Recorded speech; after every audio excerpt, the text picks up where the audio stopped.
Welcome back to SOUNDTOWN. I'm Russ. And I'm Eric. That's right, he's Eric. How many? This is what is this? Podcast episode 12, and we're still the intro and outro bits that we do. Still not. But we'll get there, Eric. I think we could get there. I don't know. You threw me off. I had to think about it. You're right, because we don't script this. We go off the book. This is totally live and unscripted. And you know what? I mean, there's surprises all around. It's particularly in this episode, because this episode, Eric, I don't even know if you know this. It was just supposed to be with Ben of ManDancing, just Ben Petty, and then all of a sudden he said, "Wait, let me invite the rest of the band." And I'm like, "No way." And he said, "We can't get the rest of the band, only Steve." And I'm like, "Okay, yeah, the more the merrier." And then when Steve called in, he called in with another member of the band. So, for those listening, you're going to be hearing the beginning is just Ben, and then Steve calls in with a special guest. And there might be some audio issues somewhere in there. Just bear with us because we get it all sorted out. And I thought it was a great episode, Eric. What did you think? I thought it was awesome. I loved the tiny mic that was used. I wish that it worked a little bit better, but I'm just a fan of tiny mics in general. So, and we were a fan of their new record, which they just put out, The Good Sweat, and we talk all about it. So I think we should just jump right into the episode. What do you think, Eric? I think that's a good idea. All right. Well, then, without further ado, here's our chat with a man dancing.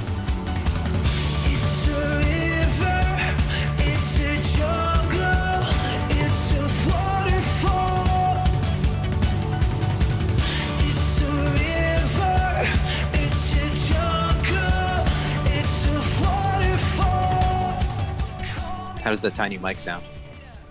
It sounds surprisingly good. Yeah, it was $10. I got it on Amazon. Hell yeah! I've been using it like for these podcasts and stuff, and it's honestly like probably a tenfold improvement over the. Oh my god! I didn't notice it's actually a little tiny microphone. Yeah. Oh my god, that's so cool. Could you hold it close? And it'll look like forced perspective will make it look like it's normal sized. Yeah, and then you do the big reveal. Okay, that's a good idea. Also, I sent Steve the link, so he'll probably be joining us shortly. But sure, we could probably just like hop to it if you want. I'm down to hop to it if you want to, Ben. Yeah, that's cool. I think the way I want to start this off is talking about Facebook Messenger. I feel like there are some people who use Facebook Messenger religiously, like over texting and stuff. I don't do that. And so, Eric, I don't know if you know this, when I was reaching out to Ben about getting ManDancing on, we were using Facebook Messenger, and something happened where, what did I name our conversation, Ben?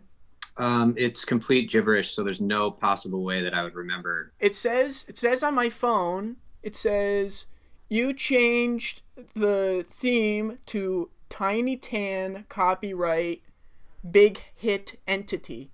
Yeah. And then I set the emoji to a purple heart. So it's all like unicorns looking. I figured that you were just showing respect for veterans and fallen heroes. With the purple heart at least, and with the new name, I just let that one slide. And you were very gracious about that, letting that slide, and you made me feel a lot less self-conscious about the mistake. Because you said that you think you liked it that way, and I gotta be honest, it's a little more fun. Yeah, so it's kind of like it's grown on you a little bit. Definitely since what 2 o'clock this afternoon, it definitely has. That's great. I think that it was surprising. It was jarring, if anything.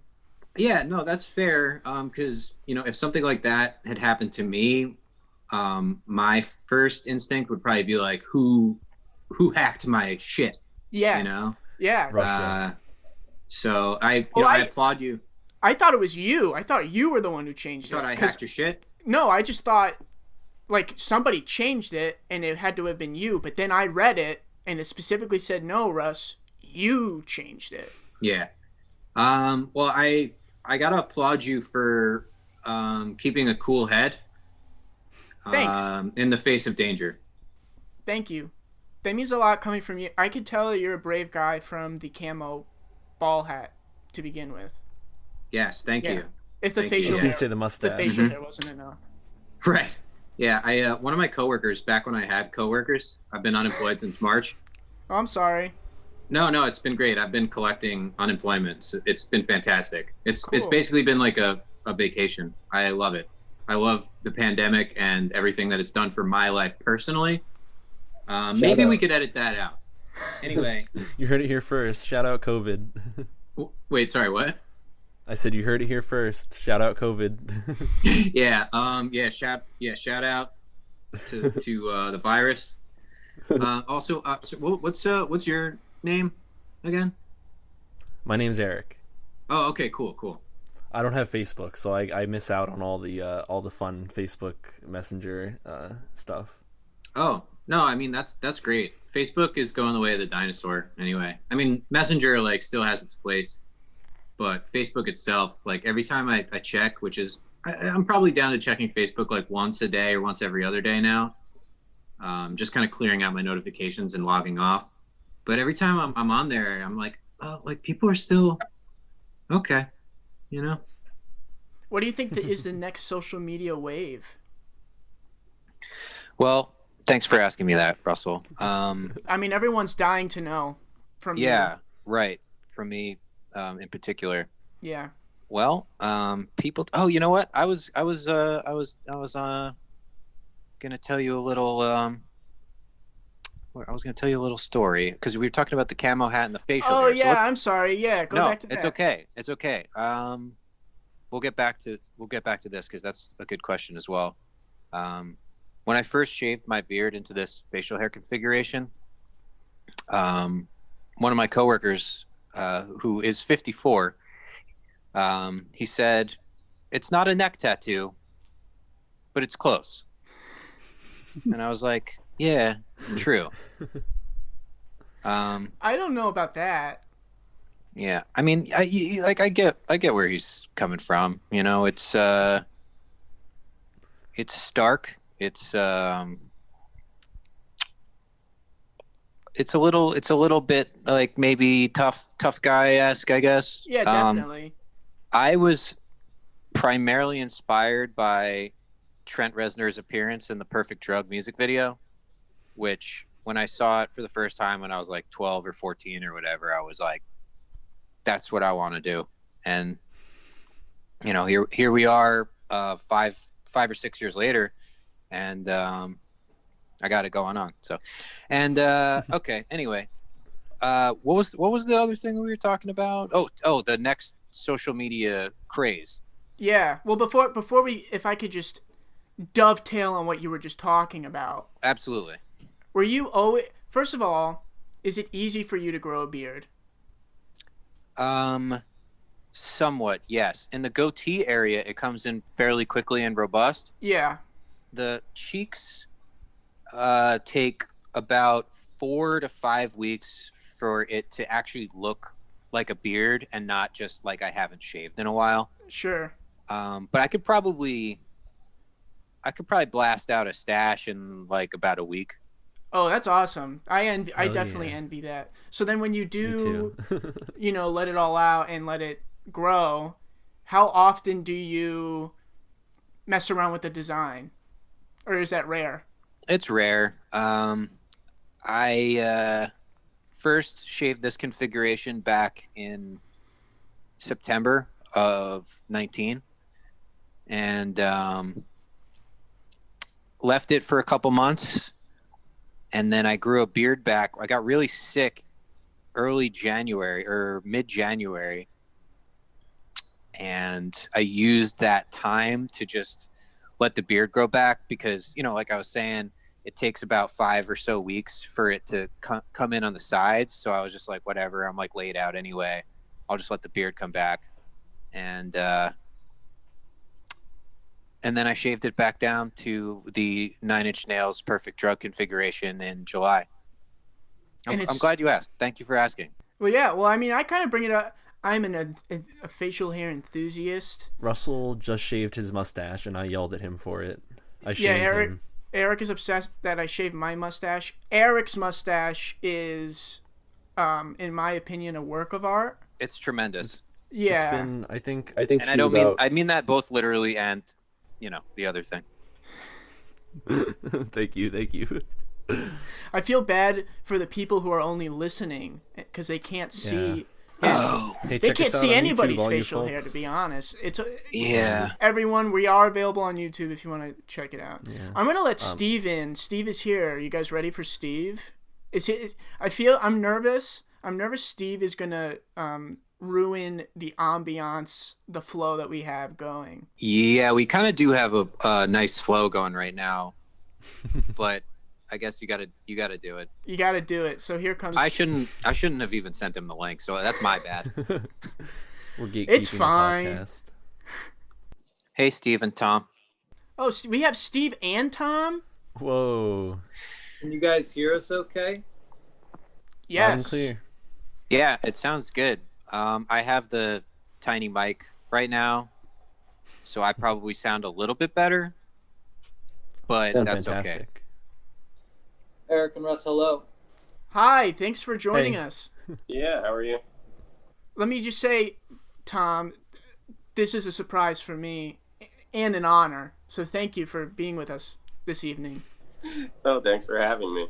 Yeah, for sure. We were in the middle of conversation.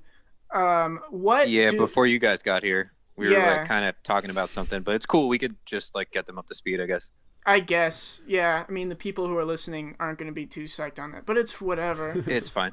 We were trying to predict the next big social media craze. Like, what's the next app that's going to steal people's, What's the top contender Hearts. for what you've discussed already? We're talking about how Facebook's on the down. It's like MySpace now almost. Yeah, almost. Yeah. MySpace is going to be like vintage pretty soon, like almost literally.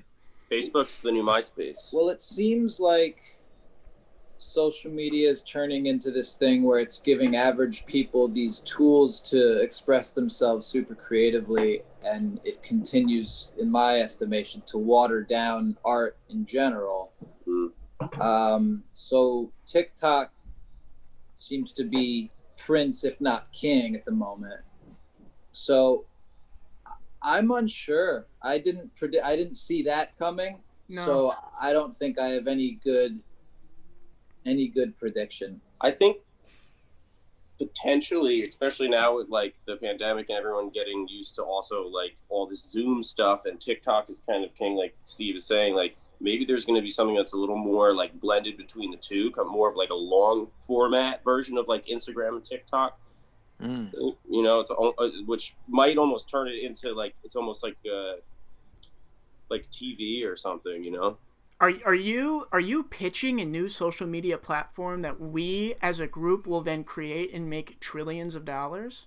Yes. So let's not put this on the internet. Let's just go do this. Yeah, we'll stop right cut this there. part out. But we'll talk offline. We'll talk offline for sure.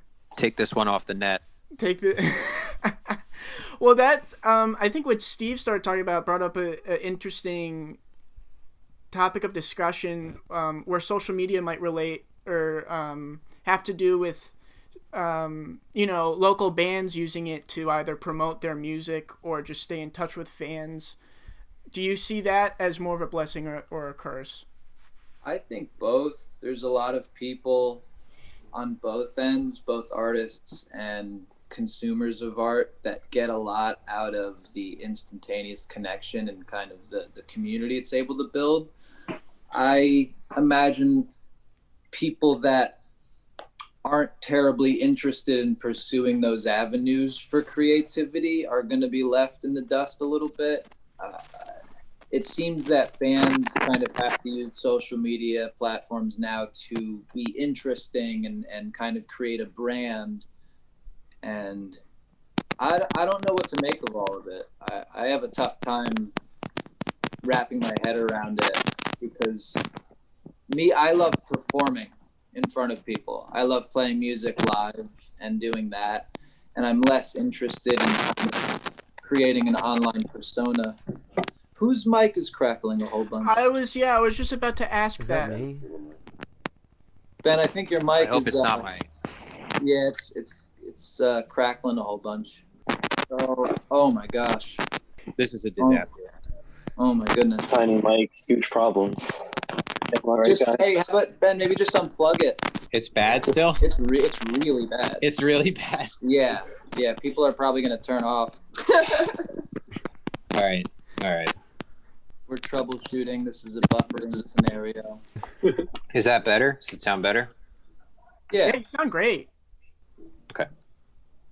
So yeah, just to finish, I guess the thought, if I'm not too derailed on it, is that I think it's super beneficial for a lot of people, and I think there's going to be an equal amount of people that are frustrated by it. And I think that goes with that, like, you know, not to sound like an idiot, but people were upset when Dylan, you know, went from acoustic to electric. I think it's a similar phenomenon as technology continues to infuse itself with artistic endeavors. Sure. Who runs the ManDancing Twitter account? Or are we trying to keep that a mystery? No, Ben and I do. Mostly Ben. That's fun. Russell runs our Shark Club page, yeah. He's the mastermind behind ours. I thought so. And it's really tremendous work that you've been doing. Oh, shucks. Thank you. I don't have a personal account, so sometimes I just, you know, just cut loose.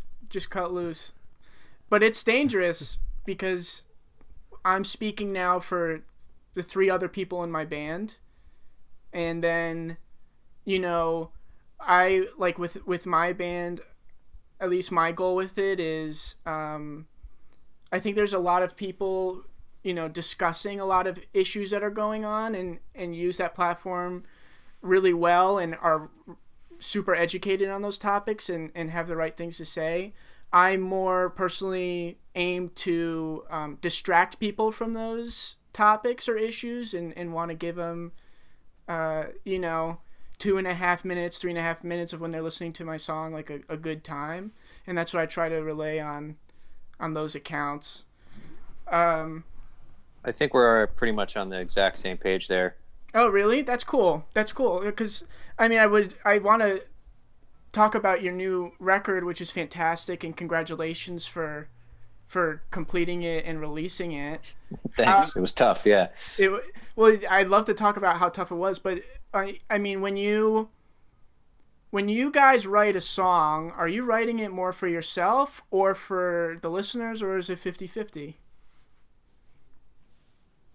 Steve, do you want to start that? Steve still here?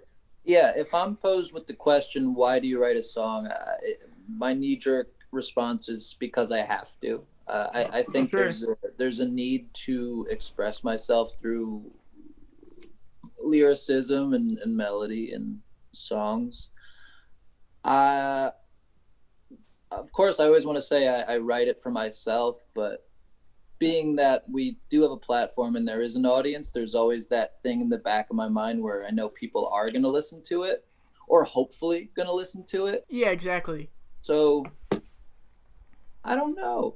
I mean, I do it. I would do it anyway if there wasn't anybody listening, but I also want people to listen. Of course. Maybe it's like a 70-30, probably maybe like an 80-20. I don't know. Yeah. I mean, we definitely it's like, I don't know.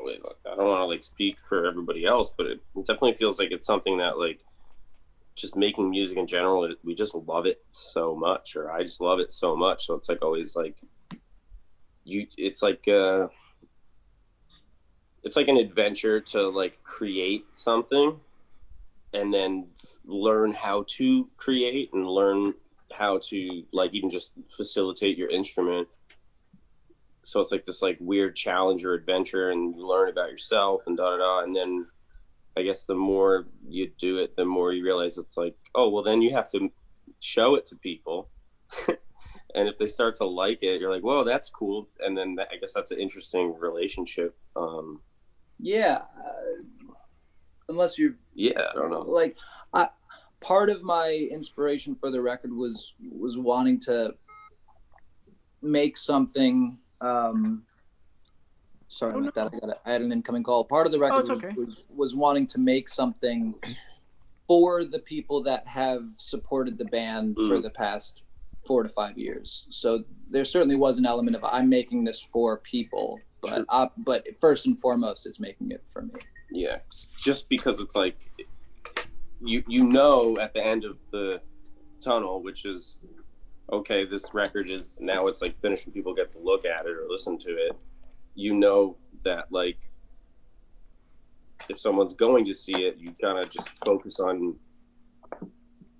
that moment so you could go internally and try to do the best that you can. So it's like I don't really think about it, I guess, while I'm making music anyway. I just need to be here so I can do the best that I can because I respect it. All the music that has inspired me. So if I'm gonna show someone something I made, like I gotta respect that process to get to push myself, I guess. Does that make sense? Yeah, it does make sense. I like that. Ben, what do you think? I think that most of us were probably making music for quite a long time before anyone was listening. So, of course we're doing it for ourselves. Mm-hmm. That's awesome. And so when did ManDancing really form? About 4 or 5 years ago. Oh, really? Why do I think it was longer? Let me just say this. I need to throw this out there before we get into the rest of our conversation. Lay it all out, Russ. Lay it all out. Thank you, Eric. Eric and I were in a band called Shark Club. We play in, we're from New Jersey. We play in that scene. And there's always been a few concrete groups in that, if you want to call it local scene, that we've looked up to as role models. And ManDancing is up there. And that's just from, that's from song quality to live performance quality and just to overall being really decent people. And so I'll just throw that out there. That's how we perceive you guys. So when you tell me you've only been around 5 years, I think we've only been around technically 5 or 4 years. And we think you guys are superstars. So congrats on everything up to this point. Thanks. I mean, this right here, we're pretty much, this is the pinnacle right now, right here. This is how you know you've made it, being on the... It's all downhill from here. Peaked. Yeah, I don't know if listeners... Enjoy it while it lasts. See this, but I'm smiling from ear to ear. That's such a cool thing to hear. Thank you. Yeah, well, thank you. Eric and I are so stoked that you all were able to join us tonight to talk about just your process and your music and stuff. So when you do all come together and write a song, what's that process like? Is it like, Steve, do you present a skeleton to the group and then they add their own stuff, or is it all kind of a collaboration from the get-go?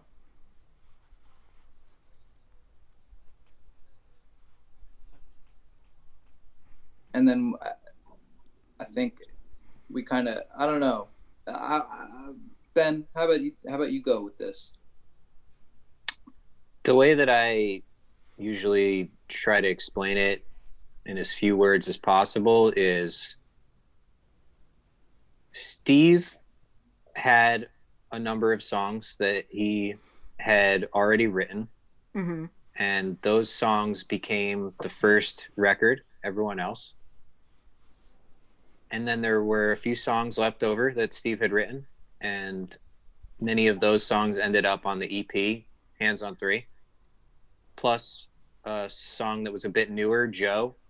I think, Steve, is it fair to say that Joe was written for the Hands on Three EP? Yeah, specifically. Yeah. And then for the Good Sweat, it was uncharted territory for us. and we did a lot more collaborative writing than we had in the past. Still Steve is bringing the most to the table up front for sure, and then we fill in the blanks. But there were also moments that were totally new for us on this record, where things were written completely collaboratively from the ground up, or like jam sessions became songs and things of that nature. But that's all new for us. That's awesome. And so I think it was I don't remember exactly where I read it, but is it true that this new record, it was about like 3 years in the making? Could you guys talk more about the process of why it might have taken so long? I'm sure the pandemic didn't help, or kind of, the process of going about recording it this time around? Mm-hmm. Yeah. Well, I think part of why it took so long is just because of what I was saying, where we were essentially learning to walk again. To quote someone, maybe Dave Grohl. So yeah, it was definitely what? I said someone definitely said that. Yeah, someone said that. Someone who was at one point in their life a toddler, and then perhaps briefly a paraplegic, and also former Nirvana drummer Dave Grohl, I think.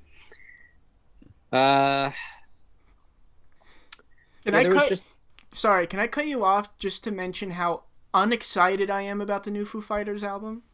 Oh, I didn't even know that they were still a band. They're promoting a new record, and I'm over it. Yeah. Whoa. Whatever. Yeah. Anyway. I think the last Foo Fighters song I heard that was like even remotely exciting for me to listen to on any level was that song Rope, which I think is probably about 6 or 7 years old by now. Yeah, it's off. That's my favorite Foo Fighters record, Wasting Light. Yeah. Okay, cool. I think that was the last record that I was concerned with at all, and ever since then. I mean, I'm sure that they're like still, a fine group of gents making solid rock tunes, but I kind of stopped caring. Yeah, I saw them live in concert a couple years ago. It was great, but the last couple records, I don't know. Was that when Dave Grohl had a broken foot? It actually was, and I was upset. I was like, this isn't going to be good. But of course it was great. The Throne was sick. Yeah. Did you see him? No. My father and my mother enjoy the Foo Fighters, and they went to one of their concerts where he was had the cast on, and still they were like, it was still one of the best concerts they'd ever been to. Yeah, it was awesome. It was quite a show, because I mean, normally I'm going to basements or the Asbury Park Brewery or something, so I don't always get to go to Citi Field to see a rock band play, but even then the Foo Fighters was great. Yeah, it was awesome. I saw them like maybe 1 or 2 tours before he broke his leg with my sister at the Garden. I think it was sick. No, I think it was Barclays Center.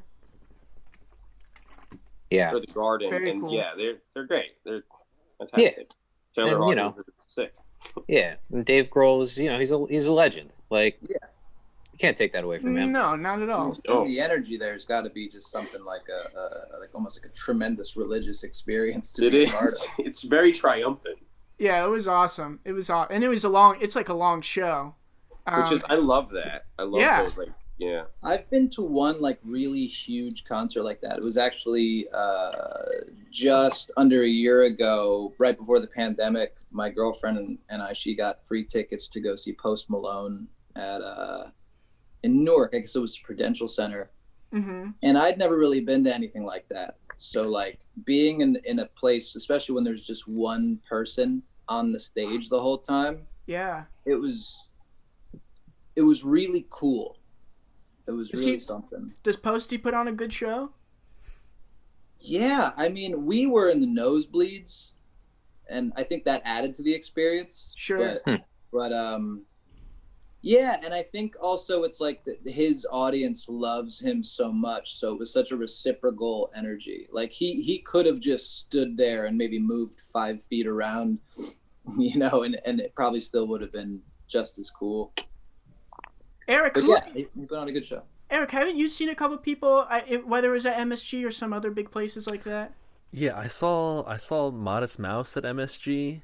One time I've seen Modest Mouse in many venues, and I saw them. They were touring with like Brand New or something. I saw Modest Mouse, left before Brand New. I'm not too into Brand New, so I left before that. Saw Rush on their final tour at the Prudential Center. Yeah, boy. Who else have I seen at big concerts? I don't know. I don't get to go to too many of the big shows. I saw Modest I Mouse. saw Oh, what? Which one? Oh, I was gonna say I saw Dead & Co. on Halloween, the John Mayer and Grateful Dead band. I saw them on Halloween at MSG. I think like 2017 maybe, like right when he first started playing with them. It was all right. Very expensive. Probably not gonna see them again. Rather see cheap Dead cover bands at a little bar somewhere. Sorry, what were you gonna say about Modest Mouse? I saw them at what's the venue in Montclair?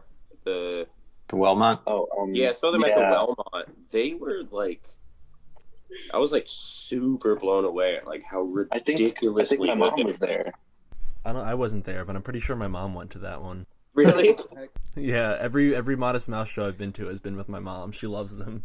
That's great. That's awesome. Hey, and I think also just to touch on the question from before. Yeah, sorry to derail. Why it took so long.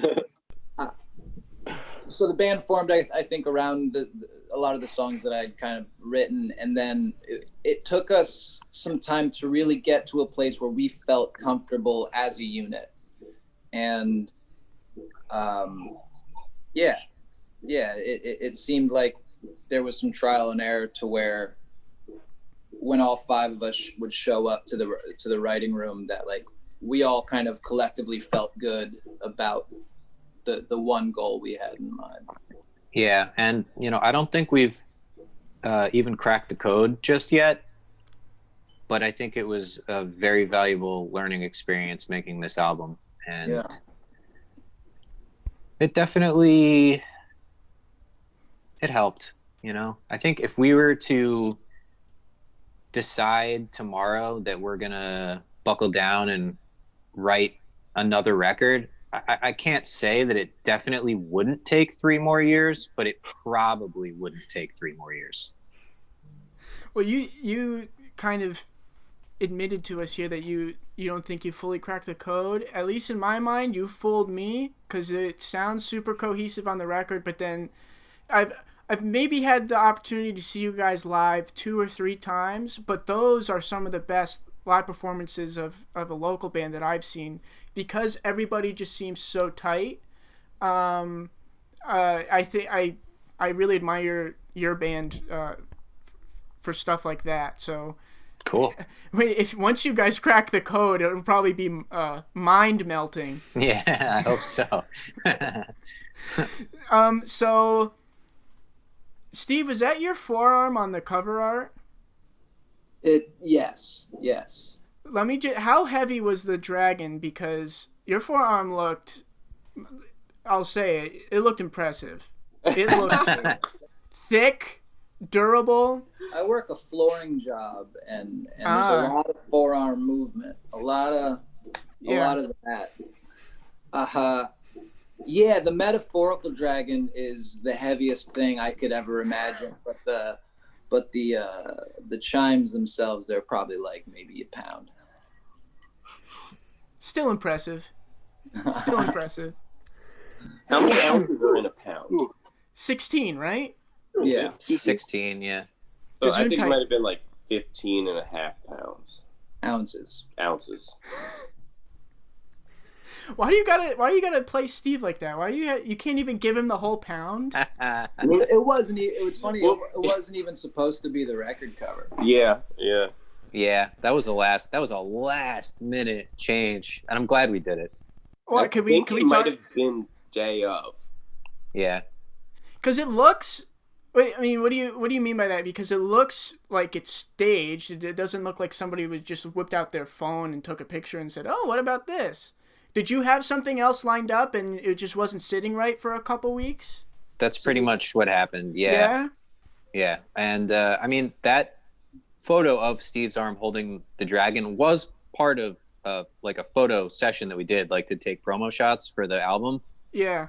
Just quick plug done by our friend Mark Jaworski, who is a whiz and a great fellow. But yeah, so we just kind of had that in the folder in like Google Drive or whatever. And yeah, I think it was day of, like, we were like, we have to submit the album artwork today.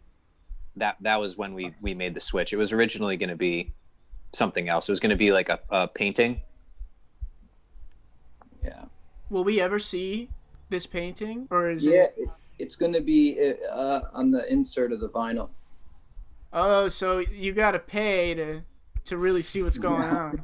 Typical big bands. Yeah. Can we talk about that, the distribution of your new music? Because I think I like to imagine that when people listen to this, it's because they're interested in hearing about bands that we're interviewing, but also I like to think maybe they're in bands themselves or starting out wanting to write music. Do you have any advice for, I mean, I think a lot of people going into it, the dream is, oh, I'm going to get signed and then record music and they're going to distribute it. I'm going to go on a big gold tour and all this other stuff. When in reality, that's not really how it all works. But what's your guys' situation right now? And do you have advice on how other people can get to where you are? Because I think you guys are in a pretty cool place, not to speak for you. Yeah, we're grateful to be where we're at in terms of that stuff. I think there's something to be said about like believing that you're the best at what you do. And I don't mean to say believing that you're the best or thinking that you're the greatest, but if you set out to do something that you believe in, then like showing up with that, whether it's at the show, whether it's at the recording session, and that's not to say that you don't have doubts about anything, but if there's any advice, I don't know, like be honest and show up when it's your time to show up. And could I interject really quick? Yeah. I don't know if this even is necessarily, I don't know, this is just my like perception of it, because I know how much stuff that like Ben and Steve do and James is doing now, and just like in terms of like internet stuff, like all the whatever, you know what I mean? I don't know, I don't get, that's not like my thing. And I'm sure that all of that amazing work that they do is a big part of like being able to get out what we make together. So maybe that's a huge part of your question, but I don't know how to answer that one. But for me, it's like or for us even, it's like just why are you making what you're making, and how do you find a way to find the place in creating something where it makes you feel good and gives you purpose in life? And that's like my pursuit. And I don't know, I feel like every time I do that, like Steve's saying, just be honest about what you create and why you create. It doesn't matter what you're even creating or what, you know what I mean? Like, it's like, if it's coming from an honest place, then it makes you feel good. I think that's what all of my favorite musicians inspired me when I heard them. You know, it's like, wow, this is like, this person's being who they are, and that's attractive. You know, it's like, that's a goal, because it's like, that's what we all want to do, right? It's like, find out who we are. And I don't know yeah, it's almost like I don't know much Star Wars stuff, but it's like there is no try, there's just do. Like if you feel like you're trying to do something, then you might be missing the mark. But we may just be rambling. Ben, can you chime in here? We're gonna try to be quiet a little bit. And, that was lovely and insightful. I thought it was great. Oh, cheers. As far as advice to like younger artists and things like that. Sure. What I mean, I'm struggling to think of something that's not a cliche, you know, like something to the effect of just do it because you love it, you know, like put in the work, learn as much as you can about the music business, whether or not you agree with any of those philosophies. I think if you want to succeed in the music industry, I think you should try to learn as much as you can about the music industry. Which is ever evolving, correct? Right. Especially this year, Yeah. you know, and no one knows what's coming next, No. which has been just crazy, you know, for our band and for your band, I'm sure, and everyone else, you know, because when before in our lives have we been able to not really plan for anything for the future? Yeah. Never.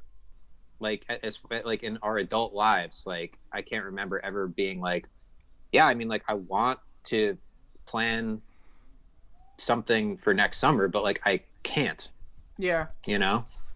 Yeah, like even today, we're lucky enough to be on this this cool list put on by the Alternative for like the best 75 records of the year, and we're super like I feel congrats. super grateful. Thanks so much. But I was like I'm bringing that up because like I'm grateful for that, but it feels a bit empty that we can't perform. You know, it's and I don't want to sound like a woe is me case either, because everyone's in that same boat, but this idea that there's still so much of this music industry business happening on the internet, there's a little bit of disconnectedness that I'm feeling, and I don't know why I brought that up, and I'm sorry. Well, I mean we were kind of ragging on social media to start this whole thing off, and I think it's funny now if we bring it back. At least for our band's sake, we haven't released any new music, and we haven't really been able to work on anything due to the pandemic. And again, we're not playing shows, so it's really easy to feel like you've fallen off the face of the earth. And being somewhat, you know, alive and kicking on Twitter or Instagram, that still kind of gives us a pulse, or we're, you know, poking at people who listen to our music to let them know we're still around and want to be working on things, but we can't. So that's definitely an interesting pro to the social media side of things. Mm-hmm. Mm-hmm. And just to piggyback on what you guys were talking about when it came to advice, I'm sure you guys will agree with this this ideology. But so I was in a couple of bands before I was in this one, and the mindset in those bands for me, again, I was in maybe high school, was okay. I'm gonna join a band and we're gonna get signed and we're gonna release a record and we're gonna go on tour. And when you have that mindset, you can have goals for sure, but when you have that mindset of that's how it needs to work, it becomes more, it's like really stressful, and you're not able to kind of sit back and enjoy the really cool things that are going on. So when I joined Shark Club, my personal, I guess you could say, goal was to just have fun with everything that I did. And like everything else, you know, if something happens, it happens. The fact that people like the music is just gravy. The fact that people come to the shows and sing. And if someone wants to help us out with a cassette tape release or something, that is so cool. And that has changed my perspective on doing music completely, because I'm having so much more fun with it. Is that the way you guys kind of approach it? Like, and I asked earlier, do you write for yourself or for other people? For sure you write for yourself, because it just makes sense. I think one thing that may be a little bit unique about our band is that we actually don't really have a whole lot of fun sometimes. We get pretty stressed and we disagree.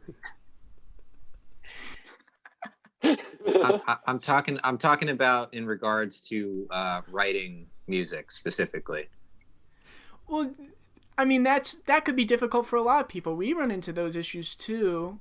But that whole collaborative process, while you're in there and kind of not at each other's throats about things. I'm sure you have a way of communicating.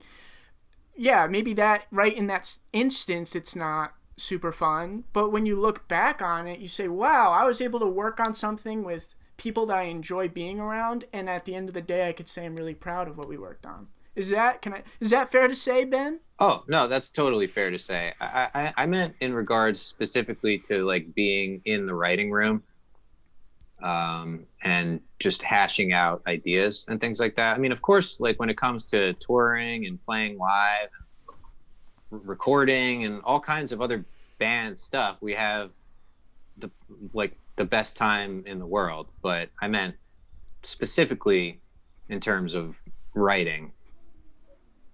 Yeah, and just to continue on with that, from my experience as an artist, in terms of, let's say, having goals and pursuing whatever the next step is, it's always felt to me like, it sounds super stupid, but the Field of Dreams thing, if you build it, they will come. Like,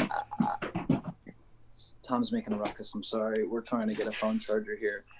Oh, it's okay. We've gotten a lot of opportunities, but we've also been very specific about what it is we want to do.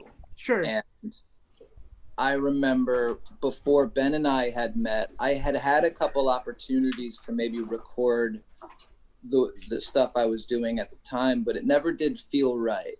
And then when Ben and I met, I remember the first time going to, Ben, your house, which is where I am right now. Yeah. Opening the back door, and it's as clear as day in my head. Like, I saw you, we were wearing a very similar outfit, and I just had this feeling of I'm where I'm supposed to be.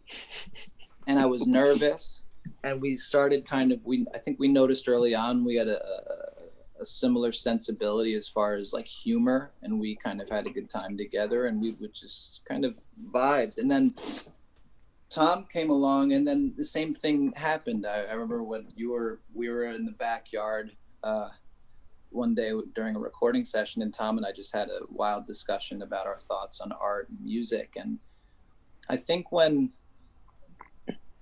what you're doing as far as pursuing a goal lines up with it just kind of feeling right, like that's then go for it. Like, we're one of those bands that has the story of, we played the right show and the right person was there, and then we ended up on a label. Like, I didn't think that stuff could happen, but like, I don't know. What's so weird about it too is, like you said, like you opened the door and you looked into Ben's eyes and you're like, this is where I'm supposed to be. I started getting booked with the band I was with through Ben, because Ben was organizing shows with two of his different bands, and Steve was playing solo for a lot of those shows, and my band was playing, and I'm like, yo, I like really dig how Ben plays guitar, and I really dig like what like he's like his how he interacts with people. Like I like kind of when you first meet someone, you're like, I feel like we could be friends in a way that, like, I don't know, maybe I potentially choose my friends because I want to, there's someone that I'm interested in and I want to learn something from, but they have like a respectful disposition. So then I'm like, oh, cool. Like, let me mess with you a little bit. So then I started talking with him a whole bunch and whatnot. And then I saw Steve performing and I'm like, yo, this dude's crazy. And I started like giving him a hard time. Like, let me play drums on your stuff. He's like, actually, Ben and I are he's recording my record. I was like, oh, really? Like, cool. Like, whatever. He's like, yeah, we got 2 songs. Like, want to come? Like, yeah. And then I just, like he said, it's like, it felt right to work with them. And so I just started showing up every time they had another session for the record, the first record, even if it was a guitar session or whatever. It was just like, I didn't think about it. It just felt right and I just did it. So it's like, that's crazy. Like, yeah. And then like our first tour, people asked, then our first tour, people asked us to come on. It's like, we feel very blessed as a band that like opportunities just seem to have fallen in our lap. But I think it's because we were all just doing something that we loved and had fun doing it then. Yeah, I mean, we have a lot of fun together as a band in most ways. Yeah, for sure. We definitely really do have a lot of fun. We're all best friends. That's a fact. We're roommates too. Funny enough, I'm at my forget girlfriend's that. house right now. What?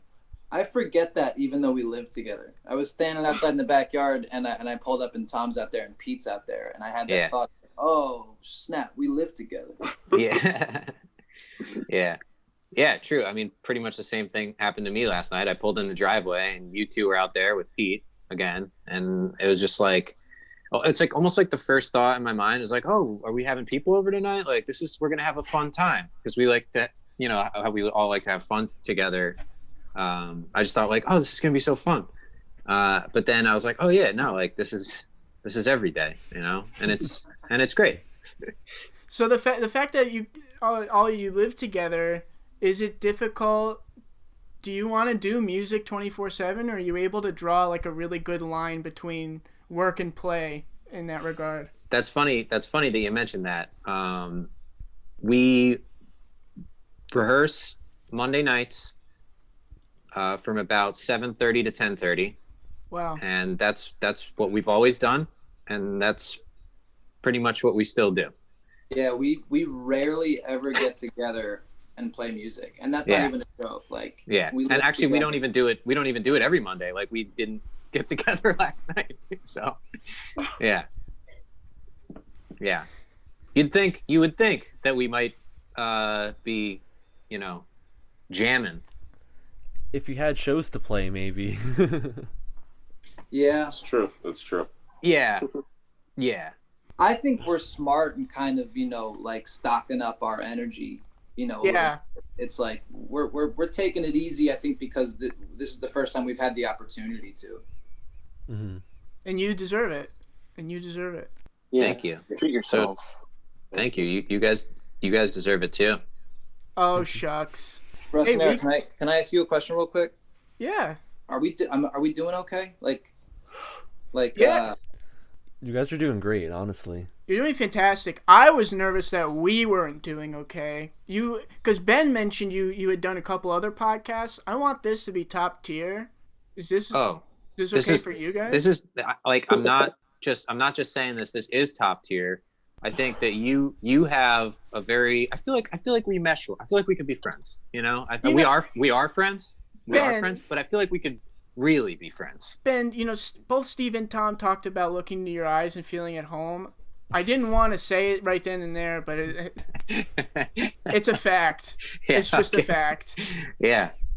Ben does Same. this thing on phone calls where like we'll finish a discussion and then we'll say goodbye, and then Ben always says goodbye, but it sounds like he doesn't want to get off the phone, So sad. and it makes me sad. And then it's like, oh. So I never want to get off the phone with you.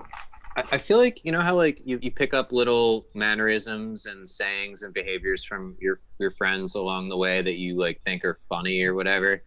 I'm pretty sure that I got that from a friend of mine from high school who would kind of sign off the same way, and I just always thought it was funny. But I'm sorry that it makes you sad. No, I love you so much. Do I do this? Do I kind of get off the phone like if we're ending the conversation? Like you let's role play. Like you kind of say something to indicate that the conversation's over. Hey, yeah, man. All right, so sounds good. We'll take care of that around 7:30. All right, All right. man. Hey, I'll talk to you later. All right. See. Yeah, that's about. Is that kind of it? Yeah, it goes down. It goes down. It's like okay.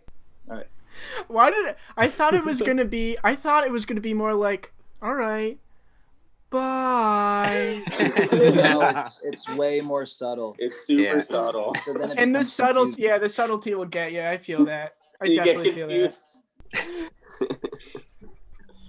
So how like when this pandemic didn't exist, when Shark Club was playing, it's like how often do y'all get together, or how often would y'all get together to? Yeah, not as often as we would honestly like to, and that's just because we're all a little spread out now. Geographically? Geographically, yeah. So I Mentally, live, we're all together. mentally we're together. I live in Central Jersey, but I work in the city. Eric is still at home in Central Jersey, but then our drummer goes to school in Philly, and our other lead singer works in Richmond, Virginia. Oh, Yeah, but we're able to make it work. If we have a show, we'll book it a couple months in advance, and if our buddy in Richmond's able to come up, that's great. And if not, he'll give us a green light to maybe do a 3-piece type of deal. oh, that's cool. Yeah. So you guys kind of we do we did do something similar. We sort of have like an open door policy in regards to shows. Maybe less so within the last year or two, but like for the first 2 or so years of the band, it was just like, yeah, like whoever's available, come play the show. You know, if it's just Steve, if it's just Tom and Steve, you know, et cetera, et cetera, et cetera. Kind of had like a open door policy. Let me ask you this, kind of totally unrelated. Do you commute every day from Central Jersey to New York City? I did before the pandemic, and now I'm lucky I'm able to work from home. Great. And now that I'm not commuting, I have so much more free time to work on, you know, I've got a lot of hobbies, whether it's music or I'm also, you know, into like video production and stuff. And I'm so thankful that I'm able to put a lot more time into those projects. Oh, that's right. I forgot you are into video production. Yeah, you know, we're kind of into video production too. I mean, me and Steve do a lot of shooting and editing just like on our phones. And I've seen that work, and it's fabulous. I'm a fan. Thank you. We're Thanks. proud of it. Yeah, you should we be. also share a passion for acting and comedy and things like that too. So, you know, maybe there's a little collaboration in all of our futures. Yeah, it would be an honor. I'd love Same. Straight up. We could talk to you guys literally all night, but I don't want to keep you. I would want to extend an invitation whenever you want to come on the podcast. It would be so much fun to have you on, because I feel like we haven't hit the tip of the iceberg with ManDancing yet. We got to the man. We didn't quite hit the dancing. Yeah. Or, you know, Well, how long has it been? I mean, I know we came in late, but We're almost to an hour. We're a few minutes away from an hour. Wow. That's crazy. yeah. I mean, we can if we keep going, if you want to keep going. yeah, I mean, we got all night. we were gonna cap it off. We like to end it with a game of this or that. Have you ever heard of this or that? I don't think so. Essentially, It's a little complex. yeah, it's a little complex, but try to bear with me here. We give Stick with you us. 2 options, and you have to pick between this or that. I love it. Let's do it. Okay. Did you want to go first, Eric, with your this or that for ManDancing? Yeah, I had a real clever one. Pancakes or toast? Ooh, I see. I'll go ahead and I'll say toast. I was gonna say toast as well. I was kind of leaning towards pancakes. I was about to say pancakes. I was expecting pancakes across the board. What kind of bread? You guys ever? Sorry, I'm gonna cut Russ off and go ask ahead. my question first, because I was already in the middle of asking it, Russ. Yeah, you're Thank right. you. Sorry. You ever had jelly on pancakes? Huh. Yes. No. It's good. I don't think so. What kind of jelly, Eric? Any kind of jelly. I like strawberry jelly. I'm a strawberry jelly kind of guy. Yeah, strawberry is my favorite jelly. Yeah. Steve, were you corroborating that as well? Yeah. Yeah. I I also really enjoy orange marmalade with the rind in it. That's delicious. Yeah. Tom, is that what you were going to say? Really? Yeah. Sick. But what kind of toast? I mean, what kind of bread for the toast folks out there? White. Yeah. Do we concur on that, Steve? Can I take a step back Yes. and say traditional pancakes I don't enjoy because they hurt my tummy, and so like if I'm given the choice between, let's say, like some gluten-free type pancakes, I'll take that over toast. Interesting. So I'm sorry. I'll throw in marbled rye. Oh, I'm a rye guy myself. That would be my choice. Wow, that microphone is huge. It's actually normal size. It's crazy. Yeah, just a little side by side there for you. Snap. I'm really bummed about the tiny mic situation. I could tell. It took you probably like close to 10 minutes to recover from that. It looked like. I have not recovered. Yeah, I was gonna ask before, like if you're all right. I felt pretty bad. No, I mean I'm just kind of working through it, but like it's gonna be I'm gonna have to process it, and I'm gonna have to probably sleep it off. Well, when you're home, when you come back home, I'll let me blow in your shin for like 4 minutes. Yeah, that sounds nice. I would like that. Are you guys gonna be home tomorrow night? Are you asking Russ and Eric or us? You guys, Steve and Tom.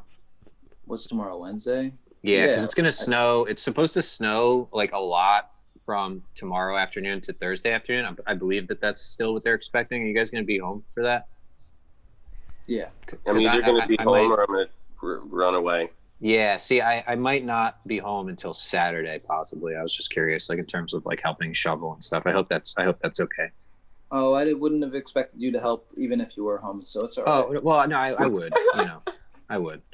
Yeah, I've lived in the house for like 6 years, so I always do. I was also just kidding. Oh. I feel like ManDancing has been on the breaking point of literally collapsing before our very eyes on this podcast 2 or 3 times. And I am scared to death about that happening. We just want to give the people what they want. If you do break up, make sure you do it on our podcast, just so we get at least the extra views, extra clicks. That'll really help us out. So yeah, I think that's a reasonable enough request, and I respect that. So just let us know if you're thinking about it, and we'll set something up. Awesome, thank you. And that'll be a good tagline too to maybe to promote it. Be like, MD almost breaks up on podcast. Yeah, there you go. And I'll edit a thumbnail. I'll just like doctor a photo or a thumbnail. Can you guys just look really angry, really quick? Just look really angry or just annoyed at each other. Yeah, like sticking up a middle finger or something. Just to use for like a screen grab. Look like you're trying to calm them down. Russ, does it all have to be simultaneous? Yeah. So we can get a good screenshot. Yeah. Eric, what are you gonna do?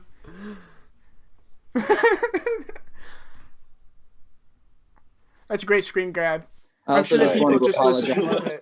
I just want to apologize and say sorry for my behavior again to you, Ben. That was a joke, and I was just joking. So aside from responsibilities, like apology accepted, shoveling, and again, aside from responsibilities, aka shoveling or our inevitable demise, can we get back to the fun game?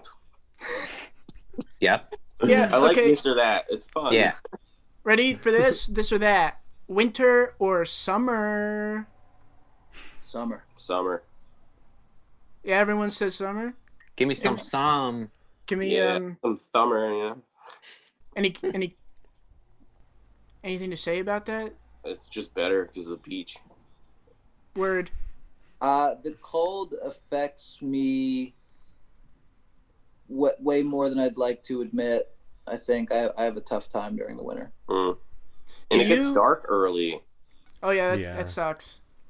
Do you have that? Go ahead. And also I like sweating, and I know that could sound like a bit of a joke on the record title, but like I'd rather be sweating through my clothes all day than having to wear a jacket. Steve's not lying. I work with him. Yeah. I usually explain it to people as that I would rather be uncomfortably warm than uncomfortably cold. I agree 1,000,000,000,000,000,000%. Yes. I would rather be too hot than too cold. Yeah. No doubt. Yep. Do you? There's that one day, February or April, where the weather's nice enough where you can go outside without a jacket for the first time, and that's like a whole feeling for me. Do you experience that as well? Absolutely. I usually do the first time you drive in the car in a t-shirt with all the windows down. Very nice. Let's do one last this or that. Do you have one, Eric, or should I rip the one I had before? I told you about before we got on here. Yeah, I approve that one. Can I ask you guys one? Oh, please, yeah. We'll do Ben's. And this is for Russell and Eric. But Steve and Tom can answer unless no? Okay. Well, I mean, yeah, okay, sure, yeah. Russ, we don't make the rules anymore. Yeah, it's just, this podcast has been hijacked. All right. Ready for it. Death metal, black metal. What would you say is the difference? If you guys don't have a stance on that, then that's okay, and I could just try a different question. Because, like, I think it's probably safe to say that if you didn't have an answer to that, like, up front, then I don't know if me explaining it would help. I'm gonna say black metal. Okay, nice. Yes. What's Death Heaven? I'm with you. What's death? Yeah. What do you Eric, classify Death Heaven as? They're more black metal. Then yeah, I guess I'd go black metal. Okay, good answer. Yeah. Cool. Oh, Ben, I on social media, I think about a year or two ago, I was asking about Alice in Chains, and you were trying to give me like you were trying to educate me on Alice in Chains. It didn't work. Would you mind giving another quick tutorial on Alice in Chains for me, face to face here? Yeah, like just like songs Steve and Tom, to check if out. that's okay for you. Just songs to check out, why I should check them out, and what the cultural relevance that they serve. Steve, are you upset? I'm very relaxed. I think you might want to get this as a screenshot as well right now.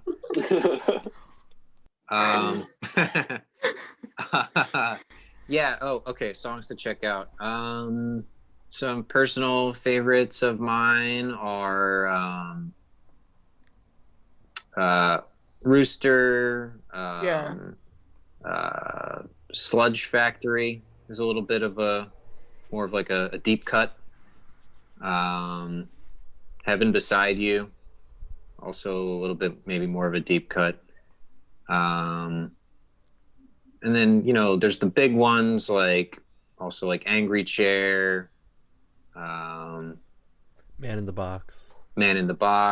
Eric, you know Alice in Chains? That's the one song I know. the one popular one that I know. That was a good suggestion. I think track 1 off of their first record is called We Die Young off the album Facelift. That's an awesome song. If you had to constrict Alice in Chains to a single genre, Ben, what genre would that be? I mean, they're considered grunge. Who am I to disagree with that? Sure. They're definitely, like, as far as grunge goes, though, they're more like towards like the metal side of grunge. And would you say like a black metal or a death metal? Neither. More traditional. Yeah. They came out of like more like the glam metal scene.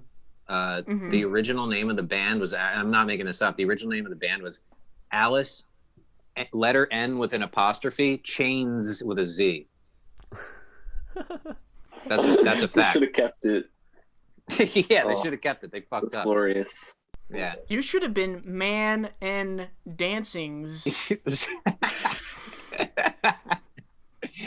Yo, that's a good idea. That's a good ass idea. I know. That's why I said it. I want to play the game. Oh, you I'm want to go sorry. back to the game? Yeah, I don't want Tom to be disappointed in me. The one I was gonna ask. Oh, I really don't want to ask it. Okay, I'm gonna ask it. Sorry in advance. Ooh, I like it. And you interpret this whatever way you want to interpret it. It's just so lazy. Man or dancing? Go dancing. Yeah, how you say that? Because dancing is fun. We like to dance. We all like to dance. When I say man, what comes to mind for you? I don't know. Probably a lot of things, really. I was gonna just say Steve. Mm, Sort of is just like the prime If Steve's example. the man, who's the dancing? it's the forearms for me. Yeah, exactly. It's that kind of thing. Exactly. If Steve's the man who's the dancing, I don't know. Maybe me because I came in second chronologically. I don't know. I Are you think guys man and the dancings? man dancing. I think of this guy named Steve Mandanda, who is a French goalkeeper, who is the namesake of the band. Oh wow, Yeah. that's awesome. That's pretty cool. Are you big into sports or soccer or no? I grew up playing soccer. I was a goalkeeper and played at a very high level. Whoa.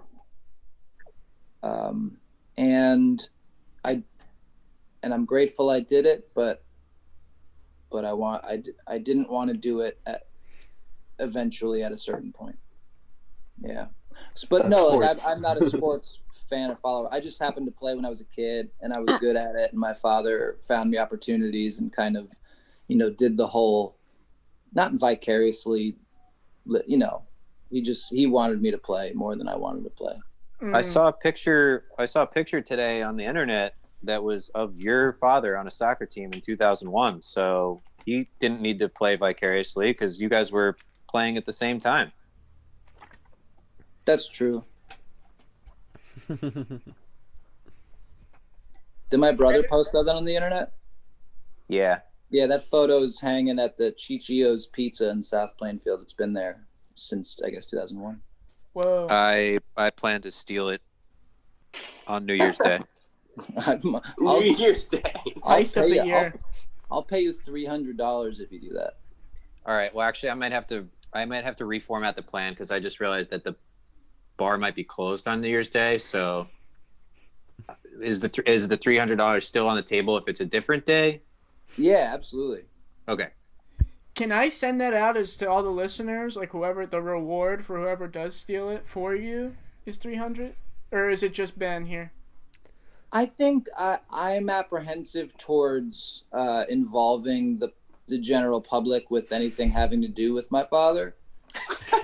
Let's also say stealing is not a crime that we condone, and I'm not even being sarcastic. Sometimes it sounds like I'm being sarcastic. Don't do illegal things, please. Yeah, Don't do it. I have no comment on this. I'm staying neutral on the crime topic. But you can smoke weed now because that's not illegal anymore. But before now, you shouldn't have been doing it. But do it responsibly. You can still do it responsibly. Well, now, I mean, you can do it now because it's legal. Yes. Yeah. But before, some of us smoke. No weed responsibility. mm-mm.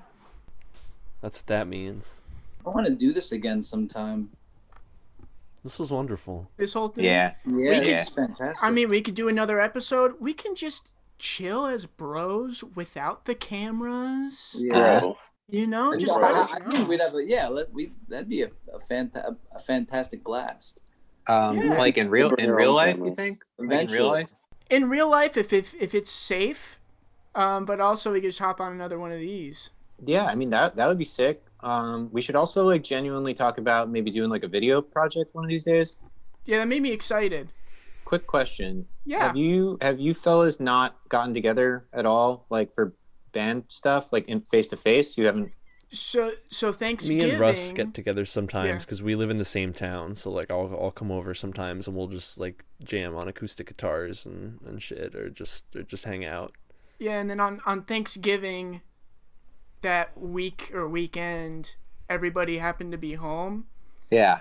But we wanted to, go about doing it a socially distant and safe way because everyone's got their own different situations at home Mm, yeah. in that regard. But we were able to not all of us. Eric couldn't make it that day, which is sad. But we keep in touch anyway, and we're slowly working at things. So Cool. it's cool. Great. Yeah, I was just curious. Yeah, we make it work. Because, like you said, if you like it enough, it'll come through. So, Yeah. but we really can't thank you enough for taking the time to chat with us. And again, we hope it was fun for you. Oh, And congrats again, seriously, on the second record because it's fantastic. Thank you. Thank you so much. Really. Of course. I had one more thing to say, and I can't remember what it was going to be. It was going to be nice. Like, you guys are really missing out. Damn. One more this or that. Tom loves this or that. Tom Star Wars loves or this Star or- Trek? Oh, you already said you didn't like Star Wars, so I guess that's...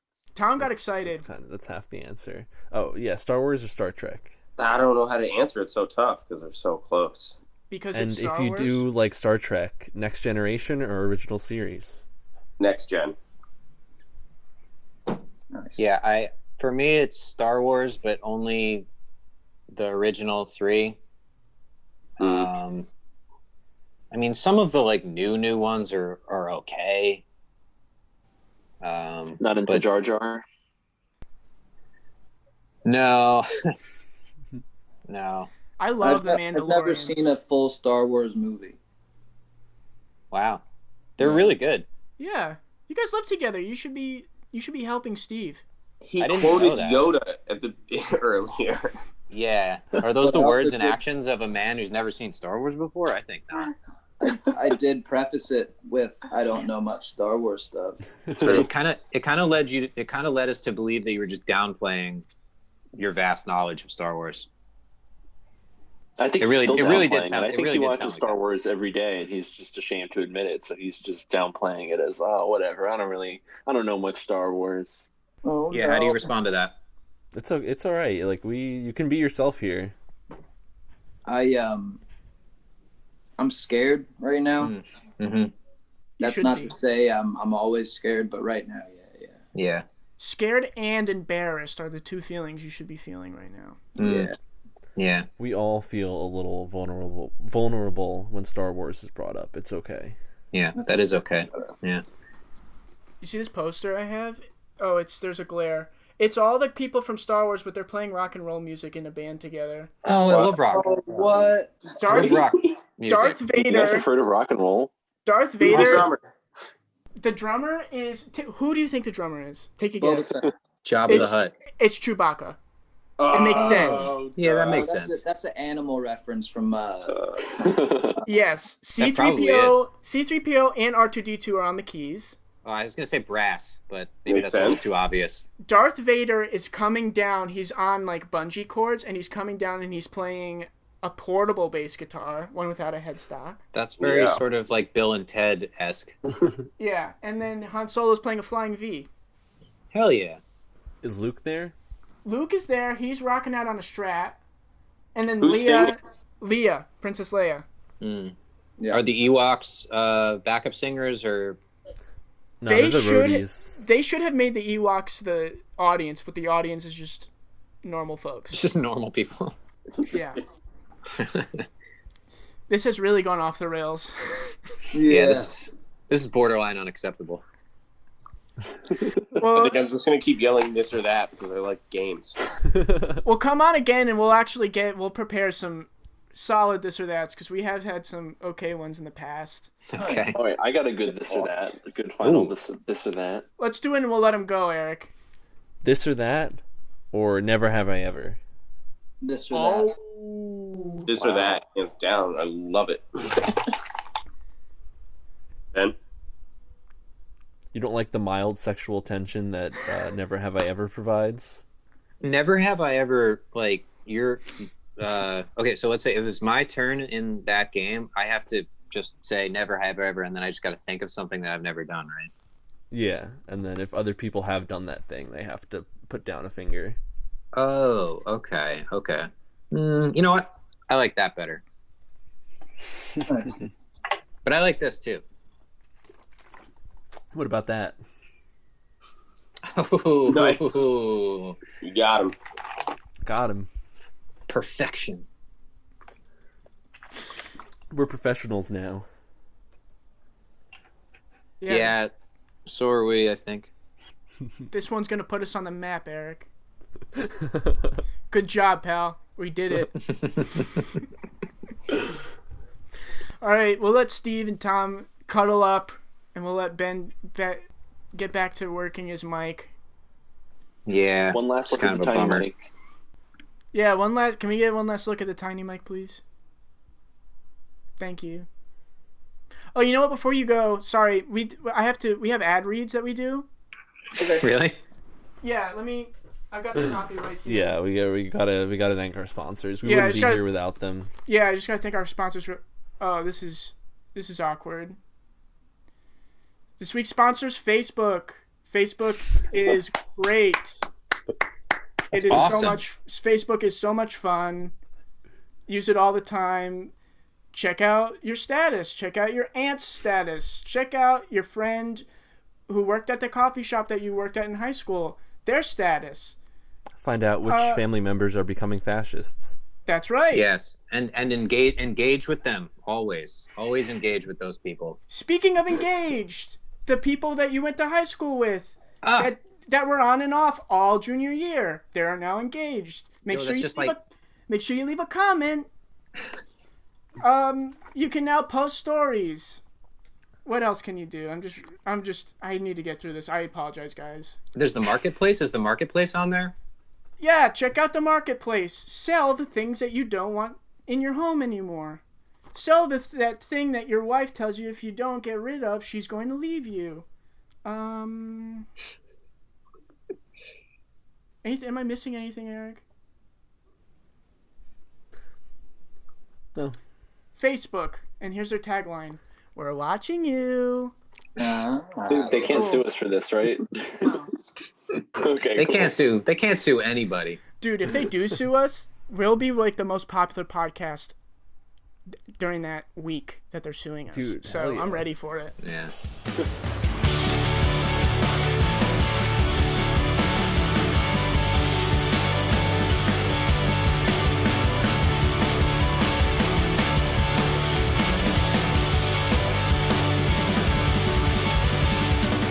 That was a solid episode, Eric.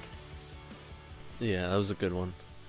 Yeah, it's a great group of folks, and it was a pleasure just to speak with them. No, seriously, we've been a fan of theirs for a while. Like we said in the episode, they're kind of a staple in our community here in New Jersey. So I hope we can have them on again at some point soon, because we were just really getting into the fun stuff, I felt like. Yeah, really. And always nice to have guests with great mustaches. Yeah, the facial hair is real. I feel bad for whoever's just listening on Spotify and Apple and everywhere else. If you want to look at the facial hair, go check it out on YouTube. SOUNDTOWN podcast on YouTube for facial hair. And cats. There have been a lot of cats this season. I don't know if up to this episode we've seen the cats, but we've recorded other episodes since then, Eric, and there's a lot of cats. You guys are in for a treat coming up. There's gonna be a great cat episode. Yeah, so make sure you tune back in next week here on SOUNDTOWN, because we're going to be interviewing more of your favorite local artists or people in the community, and you get to see their cats maybe. But we'll leave you today, this episode, with a ManDancing track off of their new album, which we highly recommend you go check out, and go buy that vinyl if you want to see what that cover art looks like. I think that's all I wanted to say. So... That was well said. Thank you. Come back to SOUNDTOWN real soon. Come on back now.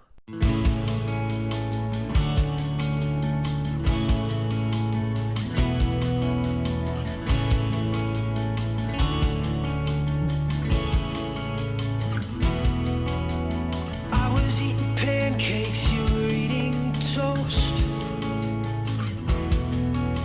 Standing on the porch, yeah, I was on the coast. Now I'm laying in a coffin, you're painting my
reached the shoreline. I just left a call.